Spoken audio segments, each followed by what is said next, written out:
Ready to go. Okay. Hello, everybody, and welcome back. Today we're going to go ahead and show you how to replace the carb on an Echo.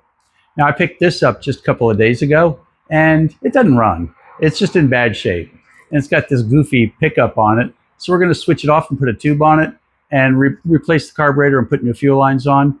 And it's a nice, cheap little fix that you can do at home in 15 or so minutes. So let's get started. Now, the first thing we're going to do is take this big, goofy vacuum attachment off, because it works pretty good, but nobody will buy it that way. So we're going to include it with the unit, but we're going to also include a tube, a blow tube. Started to take that off, and then it occurred to me to be better left behind. Okay, now that that's done and this thing's a little easier to work on, let's get this carb off and get a good carb on her. Now, most of the time, I'll go ahead and rebuild these, run it through the ultrasonic and clean it. But if you're at home and don't have an ultrasonic and don't have a bunch of tools, this works perfectly good too. And you'll have a lot of people tell you that, you'll have a lot of people tell you that you have to use an American carb, that, it's an Echo, you shouldn't use a cheap Chinese carb on it and all that. But I want to show you something. Even on these older Echoes, this is the stock carb. And what's it say? China. Now, there's no doubt that some aftermarket carbs, Chinese carbs, will fail you. And they're just not that good. But most of them are okay. You can tell this thing's been sitting a long time. See, this is just coming out brittle. It's not even letting go for us. And since we know we're putting new fuel lines on, we're going to go ahead and cut them, just to get them out of the way easily. Now, you got to be super careful with these, because if this little linkage falls out, then you've got to go ahead and pull this whole thing apart to get it all hooked back together.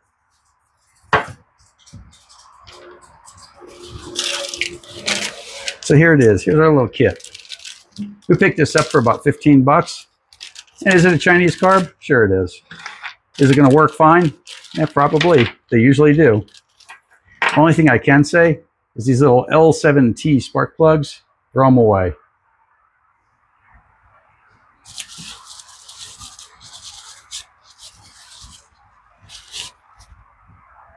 Now, I just go out of my way to make sure that every carb I buy is adjustable. And that just makes your life easy later. When you're ordering these, make sure you hold one up to the other and match them up completely. You can see how this is a complete match, and that's why we know it's going to work. You'll see people online a whole lot making videos that say, oh no, I got the wrong carburetor, the carbs suck and all this. And the truth of it is, they just don't know how to order a carb. And this is really just this easy. And click, it's on. Now we're going to leave it off to the side temporarily while we do the fuel lines. But that's all there is to it if you're just doing the carburetor. Okay, this is a mess. I'm going to take this and shake everything out of the tank. Get all this old junk out of it. Look at that pouring out. You might think they tried to start it with pancake syrup, but no, the truth of it is that's what gas looks like when it gets really, really old. We use our larger screwdriver just so we have more surface area to work with.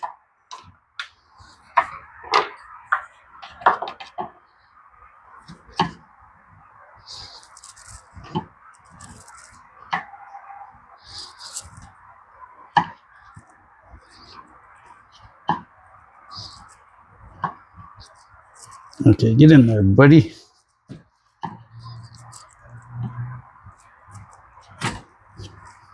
And sometimes these go really easy, and other times they go just like this, where they fight you all the way. See, this one's almost seated. It's got one little bit left.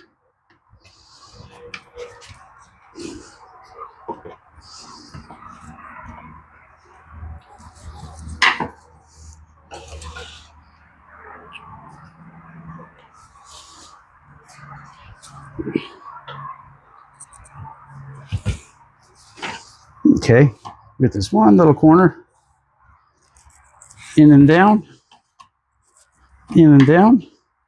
And that's just about it. She's in and she's seated up pretty tight. That's not going to be a leaker.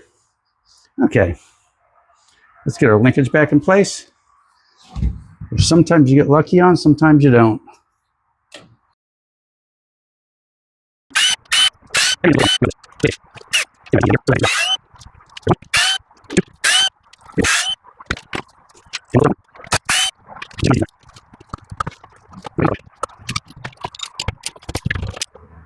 It's just as good because we probably need a new spark plug anyway. I'm going to go ahead and put a Champion 859 in it.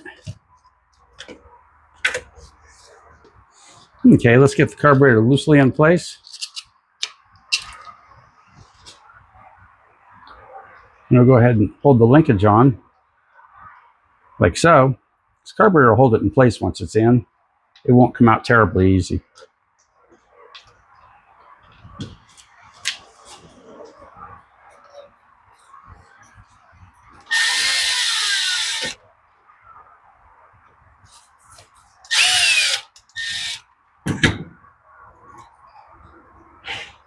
Now we'll hook the linkage back on.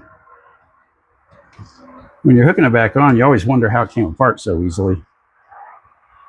As you can see, it's operating the carburetor correctly, and that's what matters. So we'll Ouija the cover back into place and we're done. Hook the fuel lines up, and that's the job.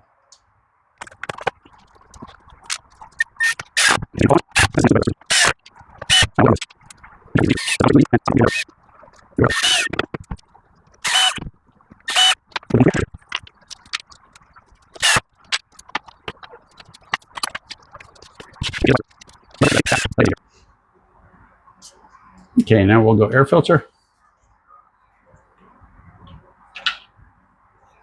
Air filter cover.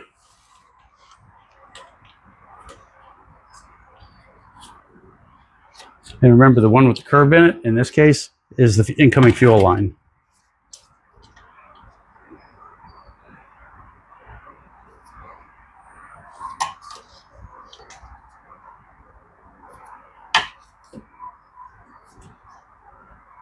And check your lines for kinks. If you have kinks, your gas won't flow on the incoming or outgoing line.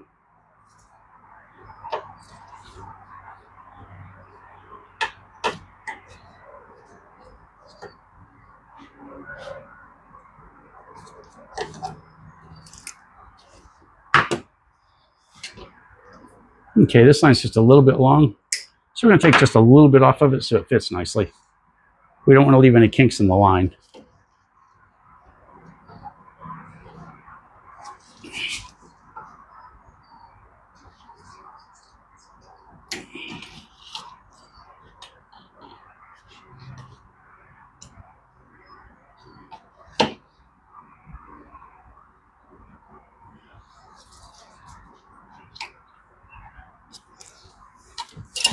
And that's it. Let's get some fuel in it. I'm going to flush this tank real quick. I'm going to put some fuel in it and see how she runs. So let's give her a run.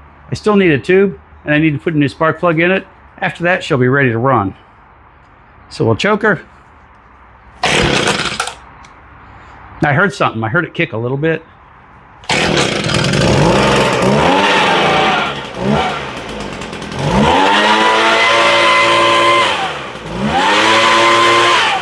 It's the ultimate cold. It hasn't been run probably in 5 or 6 years.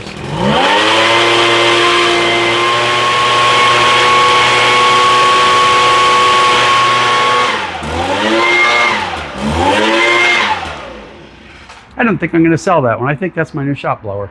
Now, we had to split the case to get the lever back on that one, but I don't complain because the levers last forever, and when they have the little short cables running, you have to replace those pretty often. So if you do buy a kit, remember, the factory's been using Chinese carburetors for, I don't know, 40 years, 50 years, who knows? And most of the ones that are built here are built with Chinese parts. It's sad, but it's true. So don't be bashful about buying one of those little cheap kits to put yours back together. Now, don't use the spark plug. If it doesn't say Champion or NGK or something you recognize, throw it away. You don't want it. That actually went in. Okay, if you made it this far, you might as well subscribe. It's free, and it's what we work for. So thanks for watching, and we'll see you next time.